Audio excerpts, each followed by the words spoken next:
My name is Allison Schaefer, and I am a student at Grand Rapids Community College.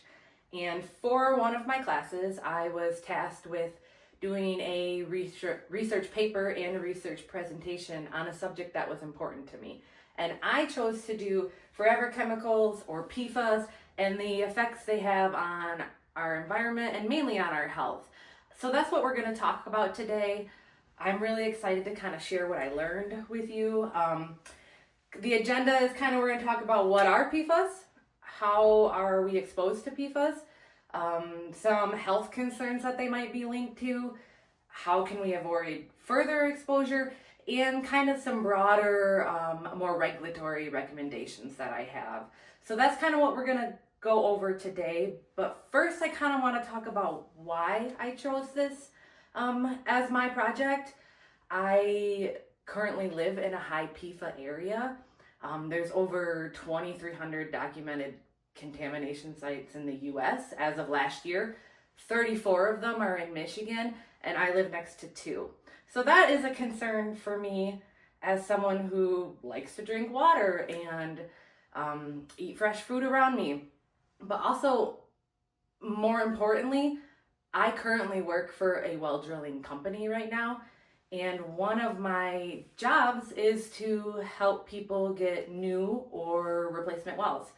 And one of the very first things that I have to do when I talk to a customer is put their address in.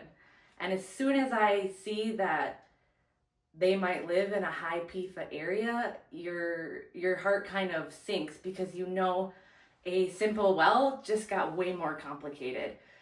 Basically, when you live in a high PFAS area, you have to take extra steps to make sure your well is safe, obviously, and that involves extra equipment.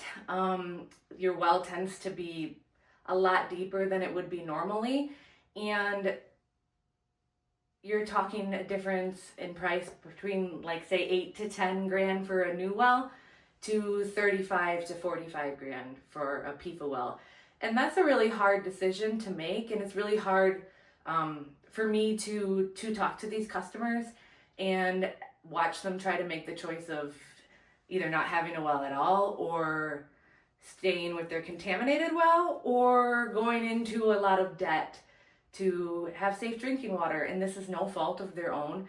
And it's kind of just a really unfortunate conversation, and it's really not fair to them. So that's why I really wanted to do a project on this, so I could kind of give them better informed information when they call, and I have to explain to them steps going forward. So that's a little bit of why I wanted to do my project on this. Let's talk about what, though. Let's talk about what PFAS are. So PFAS are also known as forever chemicals, or per and polyfluoroalkyl substances. Yes, I practice that word a lot. But basically, they're man-made chemicals that form a really tight bond, and that tight bond makes them extra appealing. It makes them heat resistant, water resistant, stain resistant, and oil resistant. So this makes them very useful in a lot of manufacturing sectors. They're also found in over 10,000 consumer products, and they are used in your firefighting foams, your paint. You can find them in stain-resistant furniture, even your cosmetics, or your food packaging, like your pizza box. This is a really great illustration from wastebits.com. It kind of gives you the PFAS timeline. So in 1938, a doctor named Roy Pluckett inadvertently invented PFAS for DuPont when he was trying to create something completely different. And then from about 1940 to about 1980, production of PFAS took off. A lot of new ones were created, and they were used in a lot of things, and there was zero regulation on them. And then in about the 2000s, people kind of started to realize that maybe PFAS weren't great for the environment, and also they posed a lot of health risk. So there started to be some sort of regulation. And now from the 2010s on, almost every government has stricter regulations. There's some PFAS you can't use at all, and a lot of other ones have been limited use or phased out. There's also a lot of regulation on how you can dispose of PFAS. So that's a little bit about PFAS. Let's talk about ways you can be exposed to PFAS. Exposure sources are, there's a lot of them. This is a great article I got my information from. It's called Environmental Systems Research.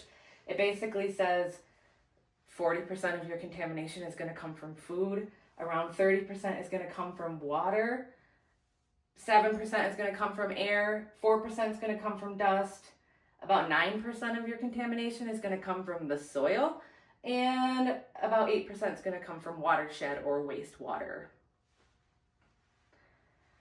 Some ways you can be exposed: eating food grown in contaminated areas. This is a huge one. It's very easy to get secondary exposure passed on. Drinking contaminated water. A recent EPA report reported that some 158 million Americans drink contaminated water. Swallowing contaminated dust, that's a big one. Or eating foods that are packaged in PFAS boxes or containers that are made with PFAS. Using products containing PFAS, like your cleaner, your nail polish, even the paint you use to paint your bedroom can contain PFAS.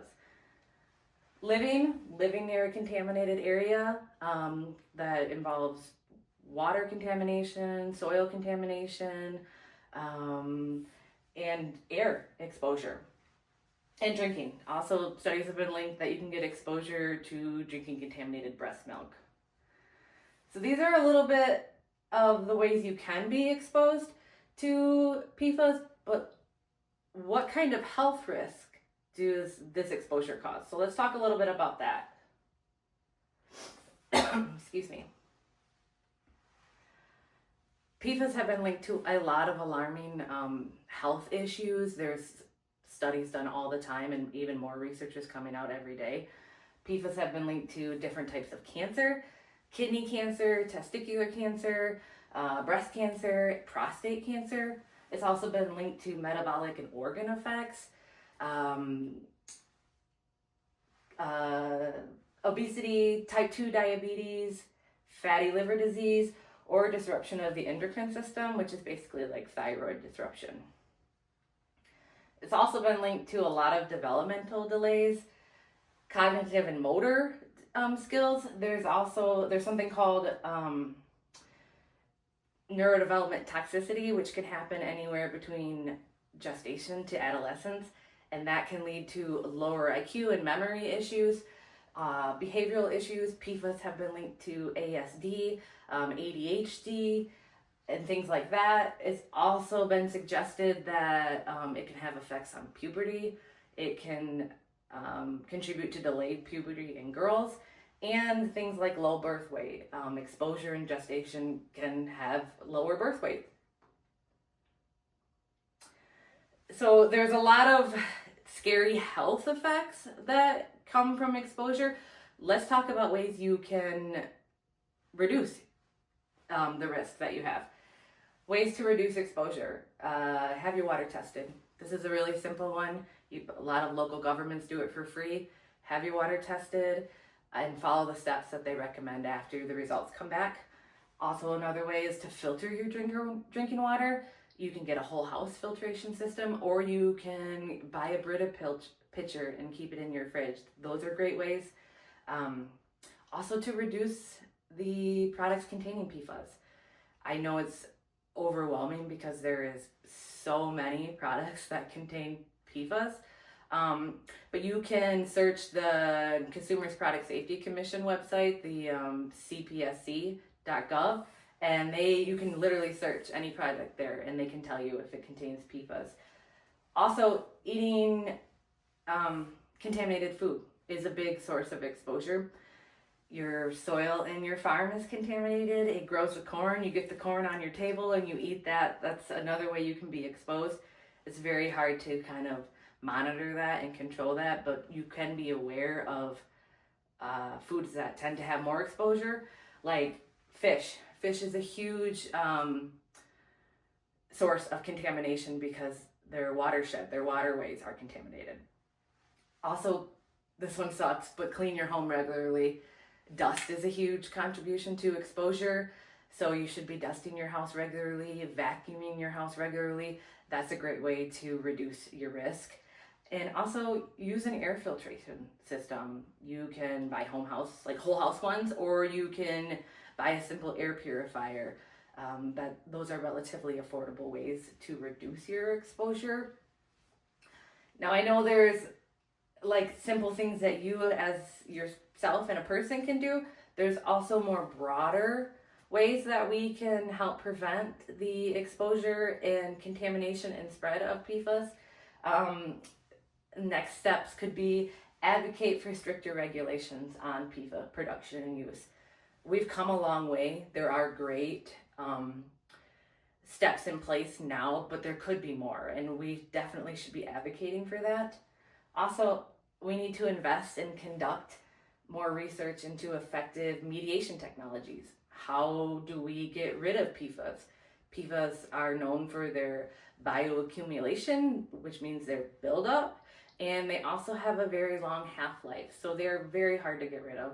So we need to be researching how to get rid of them easier. Also, we need to raise public awareness of PFAS, ways you can be exposed to PFAS, and how to avoid that exposure, so we lessen the health risks that come with exposure. And also, we need to support regular monitoring of water, soil, and air quality. EPA, Eagle, all those do a great job of it, but also a lot of places and companies fall through the cracks when it comes to this. So we definitely need to be supporting more regulation. Now, things that you can do just by yourself, you can contact the EPA, the Office of Civil Enforcement. You can call them, or you can write them a letter suggesting or urging them to do more studies and regulation. Also, the Michigan Department of Environmental, Great Lakes, and Energy, or EGLE, you can call and email them too. Now, as we come to the end of this presentation, I really hope that you have learned and taken in some good information about PFAS. We've covered what they are and the variety of products they're used in. We've talked about how you can be exposed to PFAS.